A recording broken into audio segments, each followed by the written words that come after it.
We're right at noon. So how about I go ahead and do my spiel here for housekeeping stuff, and then we can get going. Should I pull up my presentation right now and put it Yeah, up? sure. That would be lovely. Yeah. And then I'll go ahead and get going. So hi, everybody. We're 12 o'clock. We're going to go ahead and get started. Cheryl Bishop in for Brian Russell today. And so I'll go through his usual intro here. Hopefully I'll get it all right. Brian does such an awesome job. So I'll just remind everyone to kind of run that pre-event check. I put the link in the chat if you want to do that, just to check your audio video quality, make sure we're all good there. And then also to let you know that in December, we have 2 events on the 13th, kind of unusual. Typically, our Lunch and Learn is second Wednesday of each month, and our evening events, of course, are fourth Wednesday of each month, but that's Christmas, so we bump all that forward. So essentially, on the 13th, we have a Lunch and Learn, and we've got, I'm going to pop over here to another window really fast. Kim. So we have Kim Essendrup. He's going to present on the topic of Show Me Your RAID log. So apparently, Kim has a couple of books out there, and his presentation is really going to be based on the content of his book titled The Ultimate Guide to RAID Logs, and RAID is an acronym. So hopefully you'll join us for that Lunch and Learn, and then for the evening event, we will hopefully get that posted shortly. That is going to be on a celebration of our 25th year, everybody. We're 25 years old. Pretty awesome. And so we'll actually have some of the members of our founding founding board members, our OG, if you will, our original gangstas. There's 3 or 4 of them, 5 of them, hopefully will be there. You can meet them, and we're going to have some fun with that. Haven't quite figured out exactly what all we're doing for the evening, but we'll be at Outback. It'll be a sit-down dinner. And then, of course, we'll have some presentations and some fun chats, and it'll be storytelling and, just some fun times. So that'll be great also on the 13th. So everybody join us there if you can. And that, of course, like I said, Outback in person having dinner. Let's see, is there anything else I have for my housekeeping? There is not. So Oliver, I'm going to jump right into your introduction. So now let me introduce you all to Oliver Yarborough. He's a distinguished individual with a remarkable array of accomplishments and expertise. Oliver is not only a project management professional like many of us, but he also serves as the host and executive producer of the Not Your Father's Artificial Intelligence show. Love that title. In addition, he is president of, and he is a corporate trainer at BOBCAT Academy. With a multifaceted career that spans speaking, authorship, training, and project management, Oliver is a thought leader in growth strategies designed to enhance competitiveness. His distinct approach captivates audiences and clients alike, urging them to take actionable steps in a manner that both is engaging and down to earth. He draws from extensive hands-on experience in establishing and managing professional relationships for global giants such as Lucent Technologies, Staples, Sprint, as well as his own successful entrepreneurial ventures. His academic background is equally impressive, with a master's degree earned from the F.W. Olin Graduate School of Business at Babson College, an institution renowned for its #1 ranking in entrepreneurship for 28 consecutive years by U.S. News and World Report. Oliver's dedication to his field is evident through his past roles as a board member of the Technology Association of Georgia, TAG, and the National Contract Management Association, NCMA, Atlanta chapter. And he's been recognized in the People on the Move section of the Atlanta Business Chronicle. Today, Oliver remains actively engaged as a member of the Project Management Institute, PMI, and serves as the president of BOBCAT Academy, as mentioned earlier. His wealth of knowledge is combined with his commitment to excellence, makes Oliver Yarborough a valued professional in the field of project management and how AI can fit into growth strategies. So that's kind of his new niche these days. So Oliver, without further ado, I'm going to turn this over to you. Thank you so much, Cheryl. You have me blushing over here. Well, we so appreciate your time today, and we know that this is a special presentation. So very much appreciate that. Thank you. Okay, so let's get right into it. AI and project management in practice. I know everybody really enjoys AI.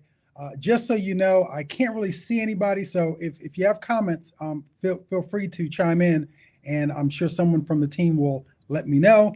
And then we hopefully we'll have some time at the end for any remaining questions. Okay, so let's get right into this. Here's the agenda. And it's going to be fun and impactful, and it's going to introduce you to the topic. But so this is almost like a part two. So for those of you who attended my session last year with your chapter, you'll know that I introduced you to the topic. I gave you the framework and the groundwork. This is going to be an extension of it, where now we talk about more the impact and an actual project model, and we go into some examples.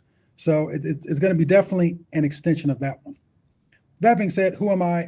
After that great introduction, I don't know that I need to say anything else, but I'll go ahead and say like a few other words, okay?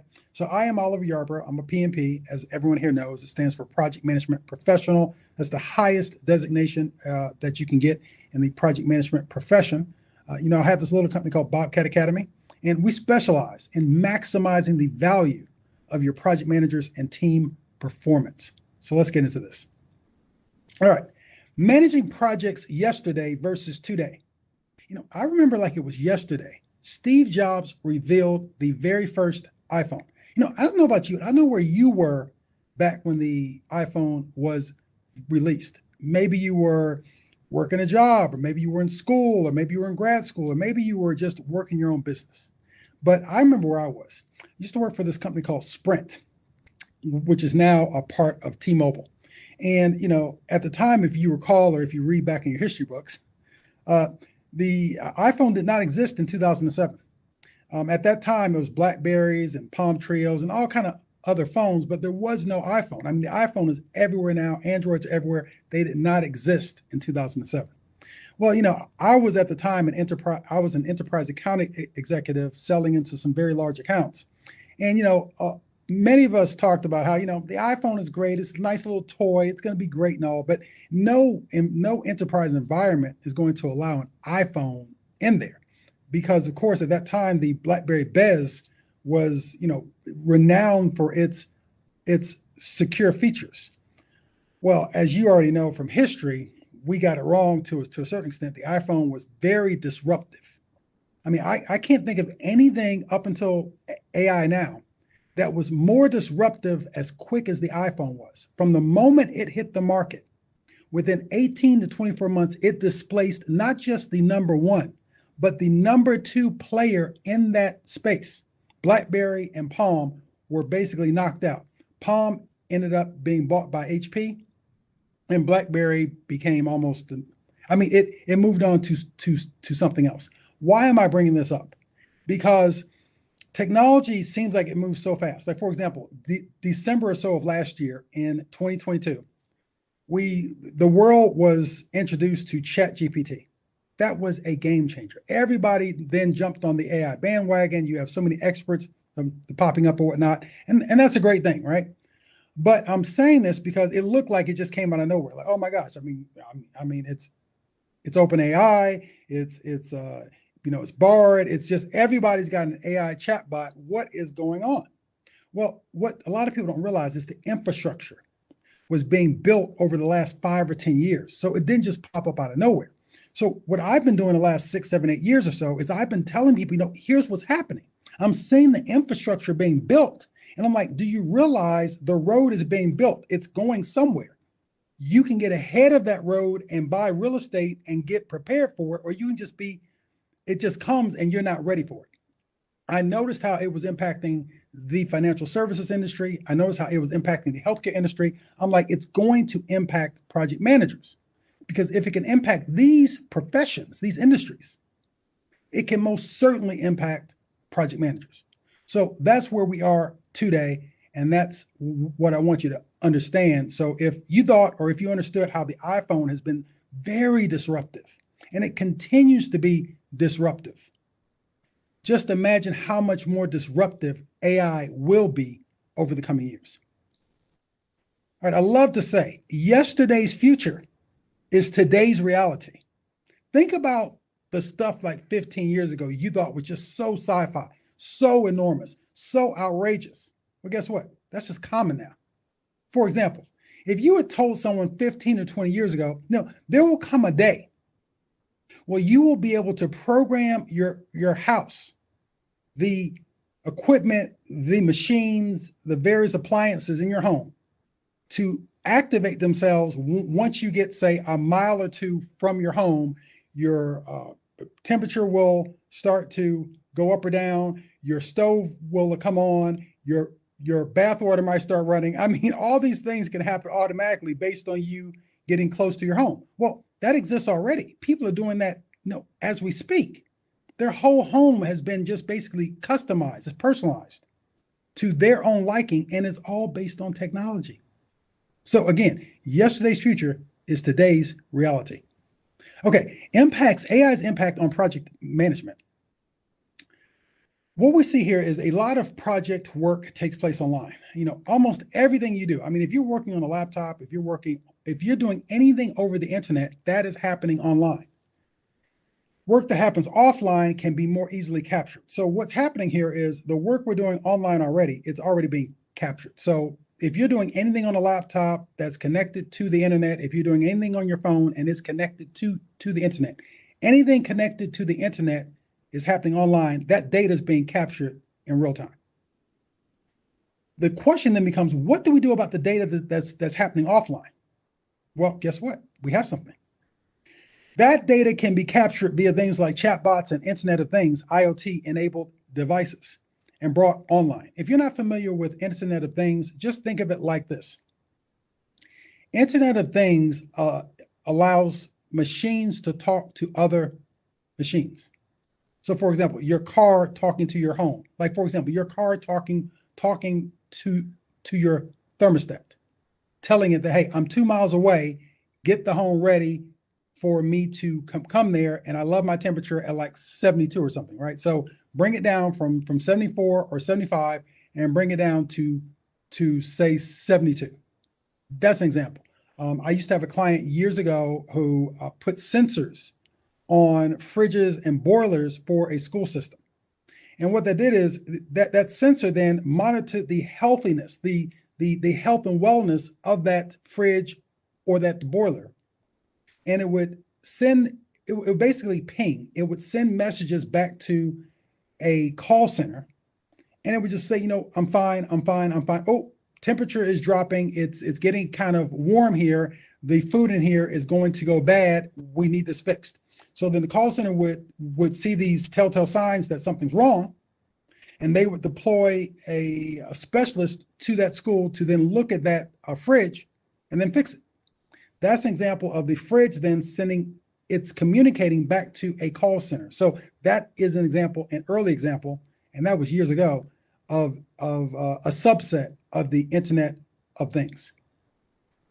All right, so once it's been textualized, meaning it's in a text-based format, AI can really add value by curating and gleaning insights. This is where we really start to get, once we get this data thing going, and I talked about this more last year. There's entire courses about this, but you can't get anything right with AI if your data is corrupted or not clean.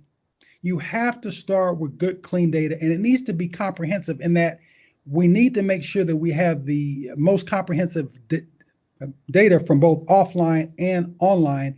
Everything needs to be textualized, and then we can start to do analysis and stuff. And then AI can learn over time and optimize itself, and that's also known as machine learning.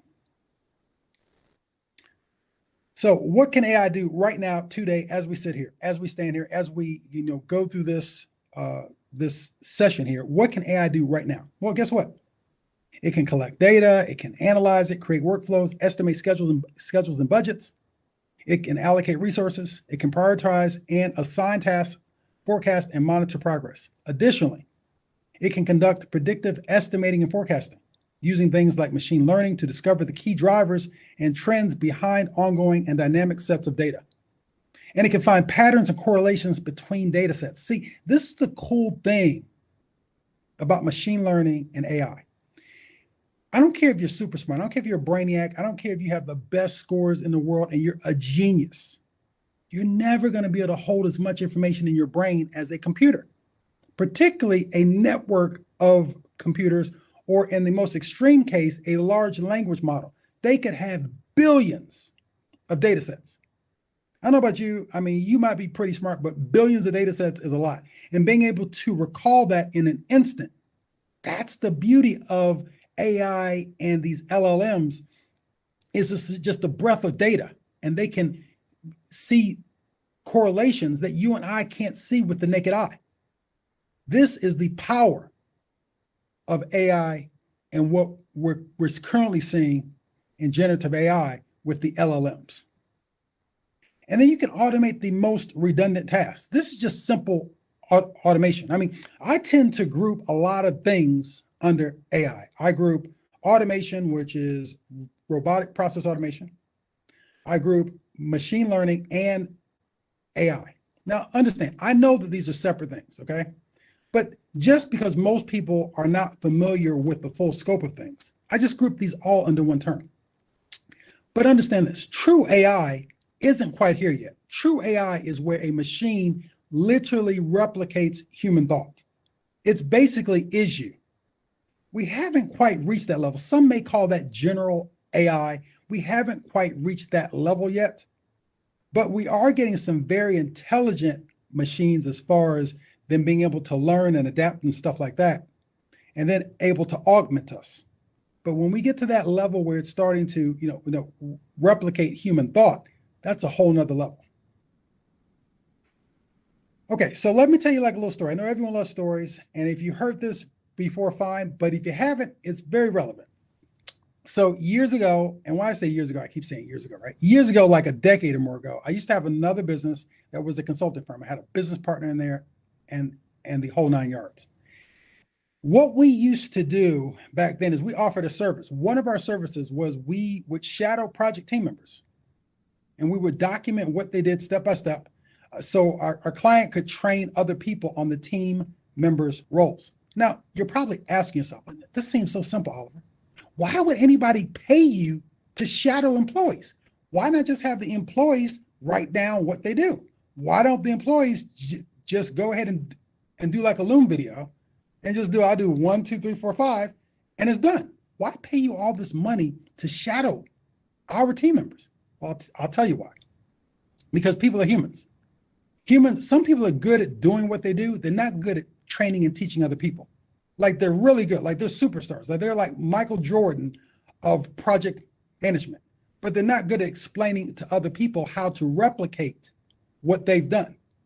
Or maybe they are very good, but they get kind of gun shy or sort of hesitant when you start asking them, how do you do what you do? Well, some people don't get scared because they think maybe you're going to take their job, because like, why do you want me to train someone else? Like, you're going to take my job? Oh my God, I don't want you to take my job.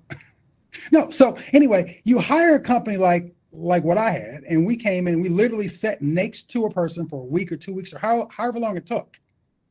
And we documented everything that person did. If they went to the bathroom, we documented it. If they took a break, if they did anything. And why? It seems kind of creepy at first. I get it. I don't like being monitored either. But we had to, because first of all, we needed to know a baseline. Like, what is the workflow? What is the baseline for this workflow? Like, it takes 15, it takes 100 steps, however many steps it took, we needed a baseline. Then once we had a baseline, we could then analyze it and figure out, where are the extra steps here? How can we streamline this? You can't streamline something you haven't first baselined. This is so important for AI because, you have to know what the steps are or what the process is. Then you can start to truncate it and get it down to its most simplest form. And so this is how we did it pre-AI. We analyzed it. We figured out what the baseline was. We then truncated it, squeezed out all of the extra steps, and then we had a very clean workflow. And then we turned over to the client. We gave them our assessment, and then we gave them tips and tricks on how to improve it. And if they needed us to then train employees who might be backups and other things to then do that same job in the most efficient way possible. That's how it was done like a decade or more ago. But how's it done now? Well, guess what? How is that any different from how AI could potentially do things right now? Like the service we offered a decade or more ago, is that even still needed? Well, I don't know. Like, let's see. Because right now, as we sit here, as we stand here, as we're in this session, AI can shadow everything you do online. It can document what you do step by step, and it can report back to management or anyone else what you're doing. This can be done right now. And I've read a ton of stories, ton of newspapers, ton of different things from other countries and other places. This is being done now. They have all kind of apps like I think one's called like Time Doctor or something. But the whole point is this is not science fiction anymore. This is stuff I was talking about years ago. This is happening. So just understand it. So why is this relevant to you? Because this could help you, especially as a project manager. This can help you streamline your workflows and figure out where the inefficiencies are. And you can use or leverage AI to help you figure this out. So it can be used for something positive. I mean, it's not all doom and gloom, but the whole point is we're trying to free ourselves up from things that are inefficient or that can be done by someone else or a machine so that we can rise to our higher selves. Remote work. I know that's popular now, and there's some people, I don't want to go back in the office. And other people like, oh, I want to go back in the office. I love seeing people. I love working, side by side with my fellow coworkers. However it is, I don't have a dog in that fight. The whole point here is that if work is done remotely, it can be tracked because you're online. If you're online, again, if you're connected to the internet, it can be tracked in real time, particularly if you're on a work laptop. All right, so then Agile. Agile is real popular. Everybody's talking about Agile, Agile this, Agile that. Love Agile. Agile is really, really cool. But I love simplicity. There's a lot of people complicating stuff. I love to simplify it. In my mind, when I think of Agile projects, I simply think of decomposed work. That's all it is. It's just a mini project. It's a project inside of a project inside of a project. Okay, like that's how I view it. I don't know if you'd see it the same way, but that's all it is, right? So in that environment, it's easier for AI to learn and replicate than say a large, more complex projects with a lot of moving parts or where things are very unique. The more streamlined it is, the easier it is for AI to pick up the patterns and learn and replicate. That's what I'm trying to get across to you, okay? All right. Management and oversight is being offloaded to the cloud. What do I mean here? Okay, if you're the kind of manager or you work for an organization where you're basically the equivalent of a traffic cop, your job is going to be offloaded to an AI bot. The day and age of someone being the equivalent of a corporate traffic cop are going away. You have to add value above and beyond a digital traffic cop. What do I mean? I mean, for example, I teach a university level class, like a grad class for project management. Occasionally, human beings have human issues, like your pet dies, your parent gets sick, your kid gets sick, things happen, right? Human beings can empathize. We can understand another person's struggle and we can adapt. So if a student comes to me and says, my daughter had an asthma attack last night and she's been in the hospital all day, I did not get the assignment done. I have the ability to adjust that scoring period and to give that person extra time, for example. Whereas a bot is simply if this, then that. There's not a lot of room for adaptation. Yes, there might be. I'm not saying there are not models out there that don't allow for some adaptation, but just in general, it's if this, then that. I mean, either you got it done on time or you didn't. If you didn't, then it's a 0. That's just a very brief example, but it's an area that a computer still hasn't mastered yet. The ability to the human skills. So that is an area you're going to have to shine on. If you aren't good with the human skills, you need to get good at them because that is one of the few things that's going to help separate you from all of the other things which we're going to talk about here shortly. Okay, bottom line here. Rather than having AI adapt to how humans work, over time, humans will have to adapt to how AI works. What did you say, Oliver? Oh, yeah. Okay. Let me say that again, okay? Rather than having AI adapt to how humans work, over time, humans, as in you and me, we're going to have to adapt to how AI works. I know. I mean, it sounds like something like, oh my gosh, but this is the reality we're going to have to face. So I just want you to get ahead of the curve and be prepared, and so that you're not standing there like, oh, what happened? And then think smart cities with smart grids and smart buildings. Whenever you hear the word smart, just replace it with the word AI. So for example, if I were to reword this last line here, I would say think AI cities with AI grids and AI buildings.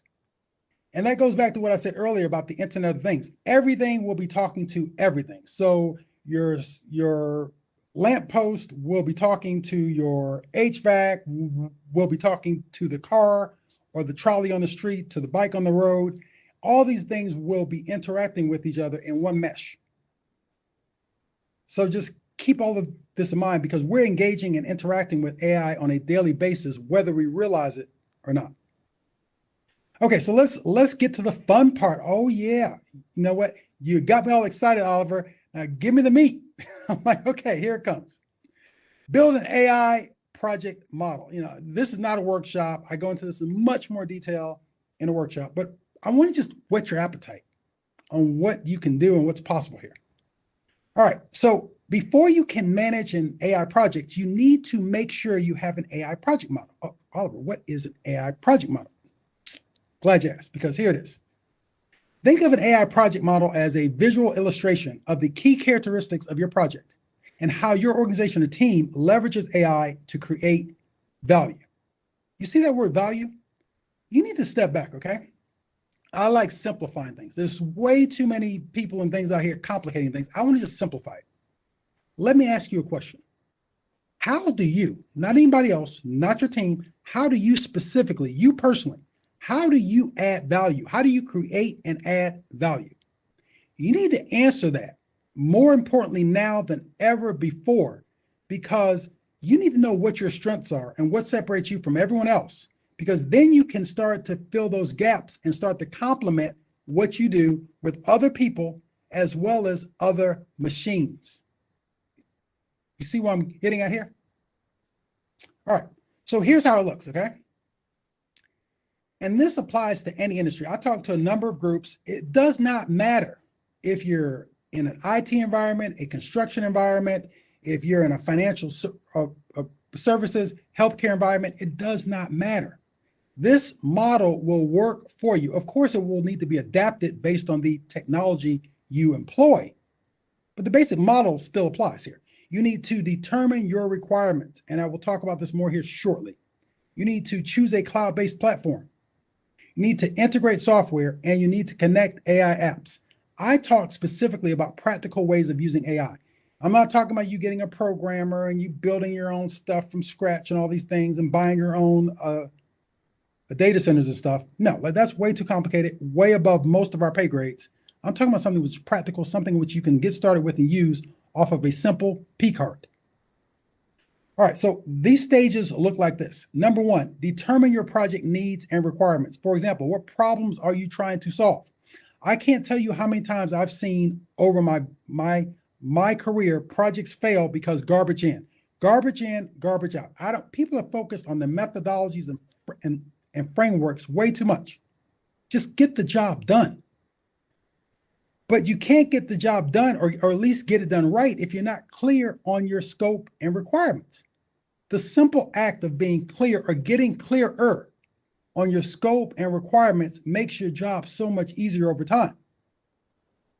Once you're clear on your scope and your requirements and various needs, now we can go and choose an AI-friendly cloud-based platform. What do I mean here? I'm talking about using software you're probably already using. Things like Microsoft 365, Google Workspace, Zoho, a workspace. And believe it or not, could be a new player on the block. Ooh, what's that, Oliver? Zoho Docs. Zoho, the same Zoho that you do your video calls on. They're coming out with something called Zoom Docs, and it will compete against Google and Microsoft. And it's going to be something that you want to keep an eye out on. It's not out yet, but it's coming out, I think, the end of this year or possibly sometime next year. But just be on the lookout for it, because that may be another cloud-based platform you may want to keep in mind, okay?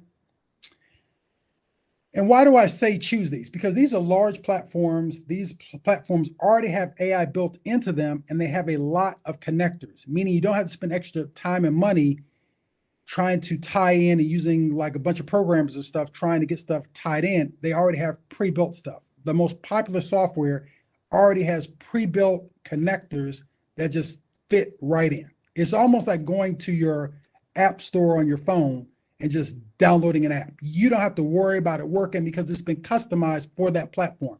That's exactly what I mean. All right, integrate software. When I say integrate software, this is going to depend on the needs of your environment and your project. So for example, it could be things like Salesforce. Salesforce is a CRM platform. They also have their own AI called Einstein. So right there's a prime example. Then you also have things like Teams, and you have Slack, and you have just any number. There's thousands here, right? But this is where you would integrate them in, and hopefully if you've chosen the right ones, they probably already have connectors built into the most popular cloud-based platforms. And then we have to connect AI-powered apps via API. So if you do happen to choose a piece of software that does not have pre-built connectors, then you would need to connect them via what's called APIs. And popular platforms that do this are Zapier and Microsoft Power Automate. Okay, so this is the basic model here. Okay, now it can get much more complicated, and you can and go through examples and various things, but this is it here, right? And this is something which you can get started with right now. So I'm not really introducing a lot of expense here. It's not like you have to build a Microsoft 365. You just go to their website and pay for it. Your company's probably already paying for it anyway. Leverage what you already have is what I'm saying. All right, so AI and project management and practice. Okay, so now we're going to so I'm building a story here. So I started off about the data piece and all that stuff, and then I walked through the model. Now we're going to see it in practice. So you know what? This is great theory. Show me how this might look in practice. Again, we have a limited amount of time, but I did find some videos that I think will help drive this point home. So without further ado, let's get into it. Use cases here. So conversational AI. I know everyone's talking about generative AI and ChatGPT. Guess what? There was AI before ChatGPT. Oh my gosh, really? Yes. Conversational AI has been around for a number of years. It's used to recognize and respond to speech and text inputs. Think of it sort of like a digital assistant. Benefits of using this type of technology include things like it provides a more natural experience, it answers questions in real time, it optimizes operations, and it frees up your hands. Okay, so for example, if you're driving or doing something, you don't have to be typing it. You can just voice it in. I mean, think of like Alexa, right? Like that's a prime example that many people use in their personal lives. There are commercial grade versions of it, but that's an example of how you could just use like your voice. So here's an example. It's real quick. It's only like a couple of minutes, but it drives home an example of conversational AI and how it can be used in the workspace.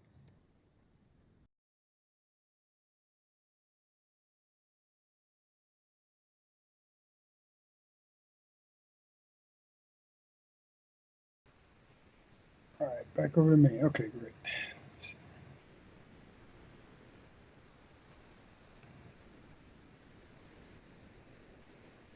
All right. So that was an example of the Oracle Digital Assistant there and the conversational AI. It's used in a number of ways. Is everyone hear me still? Sure. Yes, 5 by 5, Oliver. All Okay, good. great. I'm just making sure. Okay, thanks. Okay. All right. It's used in a number of ways. It's used from everything from customer service and education to healthcare and retail. I mean, I'm sure that we've seen this a lot lately, especially if you've been in a healthcare environment. a number of doctors or whatnot use it, in order to free up their hands, for example. So something of which you'll see more and more, especially as you start engaging these chatbots. I know that ChatGPT allows you to voice in your things. So what we'll see is a merger of a lot of these AI technologies. So even though these can be standalone, we're going to see a lot of cross-pollination as well. Generative AI, oh, the talk of the town. Everyone's talking about generative AI. Ooh-wee. Tell me your thoughts on it, Oliver. Well, here are my thoughts on this, right? Like real briefly. Generative AI is used to create new images, text, audio, video code, or synthetic data. When I say new, I don't mean new like a human new. I mean, it's creating new stuff, I guess, but from they're creating new stuff from their data set. So if it's not in their data set, they really are not creating anything outside of there. But from the standpoint of us, since their data sets can be very huge and a lot larger than most humans are able to hold in their brains, they can create things a lot of humans have not seen before. So in that sense, it is very new. Think of it less of a digital assistant and more like a digital consultant. And benefits here include it can streamline your operations, it can improve productivity, it can save time. This is really cool because you can do a lot of things with generative AI that you couldn't really do as well prior to it. Because prior to it, you've always had databases. You haven't necessarily had them in the sense of a large language model. So that's what I mean. The infrastructure for the LLMs was being built over the last 5 or 10 years. So by the time it got released last year, they had been trained on like millions, if not billions of data points. So here's an example of a generative AI here that you may not have heard of. So I don't know if you've heard of Atlassian Intelligence. Atlassian is the parent company of a lot of popular software such as Trello and Jira. Check this out. You want to play this video, Cheryl?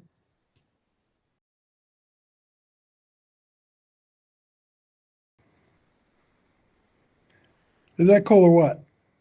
All right. So, I'm bringing this up because you're going to start seeing this, not just in the products from this company, but all major platforms are going to start to embed AI at some level, like not just in the background, but more front facing. Even Apple is doing it, right? I mean, they're all going to do it. So what I'm suggesting is this: use the software you're already familiar with and get familiar with the AI that's being built or is being used in it. If you're already using Jira, use the AI that's already in it. For example, they have had AI in Microsoft products for a long time.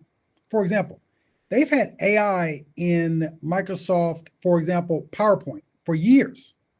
I mean, I say years, it might have been 3, 4, or 5 years, but you could literally, it wasn't called prompting them, but you could tell it the type of presentation you're doing and it would create the entire slide deck. Yeah, you might have to massage it a bit or whatnot, but the whole point is you didn't have to start from scratch. I mean, do you realize how painful it is to start a presentation from scratch? That's hours of work sometimes. You at least cut that in half, if not more. And that's just one example. This is true across the board about coding, about everything else. If you have an understanding of what you want, AI can make your life easier. Where it becomes a challenge is if you don't know what you're doing and you're relying on the technology 100%. That's when you could end up getting in trouble. But if you're a PMP or a project manager who's been managing projects for years, and you get a piece of software that can streamline your workflows, you'll know when it's not sounding right and you'll be able to adapt. It will make your life easier. Okay? All right. So how do you get the most out of generative AI? Oh yeah, I got a little present for you here. Bam, right here. This is my approach. This is something I came up with or whatever, as far as like my model for dealing with generative AI. So when I deal with any type of a generative AI chatbot, it doesn't, it could be ChatGPT, it could be Bard. This is my approach, okay? Feed it, prompt it, refine it, personalize it. What do I mean here? If, for example, let's just say I wanted to write a nonfiction novel just like Stephen King, I could. The beautiful thing about someone like Stephen King is the AI chatbot already knows him. But let's just say it's somebody that the chatbot doesn't know. It's like John Doe. I could take a couple of John Doe's articles or papers, or even his book, if I have access to it. I could load it into the chatbot, and then I could prompt it, write me a 5,000 word mini book on this subject in the voice or in the style of John Doe. That prompt brings me back something, right? Of course, it won't be exactly like what I want. That's when we move to refine it. So through a series of further prompts, I can then refine that to a point where it's pretty good. And then I can personalize it. Personalize it means, I go ahead, I send it through, like, say, Grammarly or something. I get it all cleaned up. I go through and, give my little pizzazz to it. But that's just one example of how you might use this type of process here in order to get something which is more in line with what you want. This is true about coding. It's true about workflows. I can do the exact same thing. I could do a prompt to get a workflow. I can give it my current workflow, and I could then prompt it to improve it, streamline it. It can come back and then streamline it, and I could do the same thing. Prompt it again, and then personalize it. This has worked for me for the last 6 months or more, and I love it. What is one advantage that I've seen of using generative AI? One of the biggest advantages I've personally seen, like, there's a lot of different advantages, but one thing I've seen is this. One of the advantages is, and you have to be careful what you share, particularly with these open source models. But the advantage of it is this, right? It's a scale here. I can feed it my information, and yes, it becomes part of their data set. But I also get to see how my stuff compares against the billion or more data points that their LLM has. So I can load my project and ask it to analyze it versus their data set. That's kind of huge. And those are free and cheap models. Now you can get more expensive and use a model. It's not like that much more expensive, but the next level is you going ahead and getting something like a Microsoft Copilot, or these various more private networks that don't tend to share your data with the entire world. And then the next level is more of a specialized LLM that sits on site or in a private cloud that's only accessible by you. So there's levels to all of this. The entire point is, this is a powerful model you can use to improve your prompting and get the most or the best out of your generative AI chatbot. This is good stuff. Say it in the comments. Like, good stuff, Oliver. Love it. Give me more. All right, cool. Next up, and this is our last one, and we're getting close to the end, so just have any questions ready, but we're getting ready to wrap up here shortly, okay? All right, intelligent automation. This is another form of AI. Intelligent automation is used to streamline processes that normally require human input. Think of it as a digital helper, and it can do things like automate manual and repetitive tasks. It can improve accuracy and predictability. It can also reduce costs. Here's an example, and if you don't mind, go ahead and play this, Cheryl, please.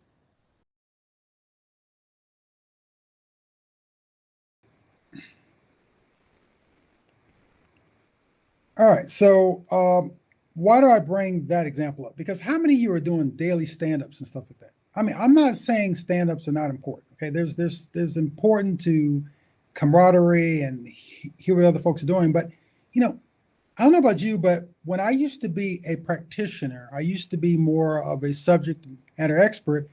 I tended to not like being interrupted. I like that deep work. I like to just be able to get into my stuff and not be bothered, right? Even to this day, when I'm doing deep content, I like to just have long blocks of time where I'm not interrupted. If I had something like this where I could just submit what I'm doing, and if I'm okay I'm fine. I don't need to be interrupted. Everything's fine. I'm doing my job. Thanks a lot. Update.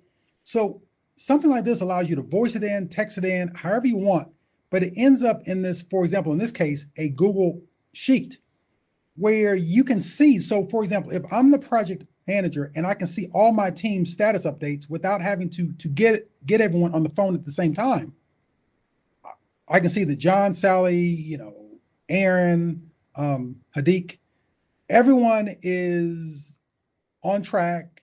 Everyone's fine except for one person who is having a little bit of trouble. I can then schedule a one-on-one status meeting with them instead of interrupting the entire team. But see, everyone sees everyone else's updates. So it's not like anyone's in the dark. Everyone who has a need to know has access to the sheet. And everyone sees, oh, John's doing fine. Aaron's doing fine. Great. But then there's one person that's challenged. I mean, the person who can help them, it may be you as the project manager, along with whoever else can help them, can then jump onto a call with them and get things fixed up.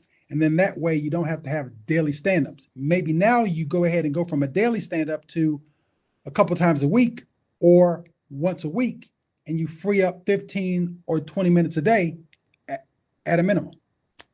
Sounds good? If that sounds good, leave it in the comments and say, sounds good, Oliver. Great. All right, so how does this look? So for example, if you want to automate your status updates, first you would start by creating a status update form. That's what that video showed you how to do. It showed you how to create a status update form in Google Sheets. Again, not a lot of money here. Stuff I teach and talk about does not require you to go out and get a $100,000 budget approval. That's not what I do in general. I'm talking about stuff you can either do for free or cheap or at maximum with a corporate P card. Does not cost you we're all using Google Sheets. Does not cost you anything extra. It may cost you some time to educate yourself on how to use it, but it's no money, So anyway, create a status update form, set up a recurring asynchronous as opposed to being at the same time. Yes, everyone may have to turn it in at the same time, but they don't have to all be in a meeting at the same time. So you set up a recurring asynchronous calendar event with reminders. You then connect the status update form to your calendar event. And then you send a follow-up status recap to everyone who needs to know. Is this simple or what? Am I making anything complicated? Is this something you can't do in your job right now? Of course you can. And then schedule one-on-one sessions as needed. Free up your time. I don't know about you, my time is important. I don't like to be in unnecessary meetings. I like meetings, but only necessary meetings, not the ones where people just love to hear themselves talk. I'm always thinking like, what's the purpose of this meeting? Did they send out an agenda? Why do I need to be in this meeting? All right, cool. Key takeaways, and then we'll do any questions. Okay, so key takeaways here. Use AI to produce predictable, scalable results. Keep your skills up so you don't become obsolete. Leverage AI to extract data so you can execute faster on your ideas. Adopt a growth mindset and continuously reinvent yourself.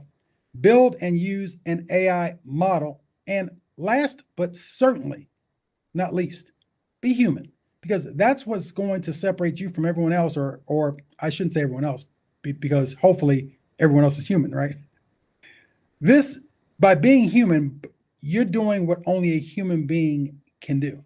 Sounds weird, right? But in an AI-driven world, being human, embracing that fully, is going to be one of your competitive advantages. With that being said, I'd like to thank you very much. Again, my name is Oliver Yarborough. You can find me at various places, but mainly on LinkedIn. So if you have not connected with me on LinkedIn, feel free to drop me a connection request, and look forward to chatting with you more later, okay? Over to you, Cheryl. If there's any questions, I'm willing to answer them. Awesome, Oliver, that was wonderful. Yeah, folks, I'm going to open this up. If you have any questions for Oliver, let's put it in the Q&A. I'll go ahead and announce that that's open. Hopefully you'll get a little reminder that you can put your questions in for Oliver. And while we're waiting for some questions to load up there, I'll just add, wow, that was information packed. Lots of great information. I mean, some of that stuff I knew, and some of it I've been using myself. And but I loved the use cases that you supplied, and then obviously some of the videos that are out there that we can research ourselves too, just to kind of educate ourselves in terms of the different ways in which you can use how AI is currently being presented to us. Fabulous. That's amazing. Jennifer wants to know, how do you leverage the power of conversational or even generative AI when your data is not centrally located? Great question. Oh, yeah. Well, that's something I talk about with everything. I mean, if your if your data is not centralized and or clean, now it can be unstructured to a certain extent, but if it's not clean data, if it's not been cleaned, that does present a challenge when you're dealing with automation, machine learning, and AI. I would say in that case, start with what you have. So if you like, maybe don't start at the highest levels, start at a level of which you have it under control. So for example, if you have a database that has a limited amount of data, start with that, start clean, and then add to it over time. And the reason being is that will give you the cleanest results, because if you try to do the other stuff, I think you may end up frustrating yourself and actually doing more work trying to piece through the stuff that really isn't up to par, if that makes any sense there.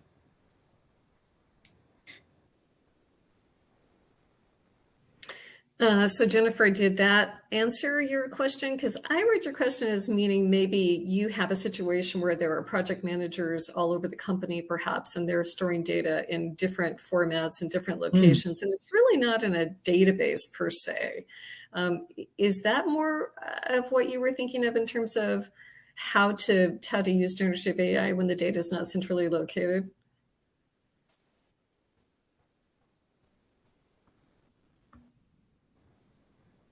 She's probably busy typing. Yes, I understand. There she goes. She says, how do you leverage the power of conversational AI when your data, let's see. Oh, no, she says, no, it was more about the multi-databases. Okay, perfect. So yeah, sounds like you nailed it. Perfect. Okay.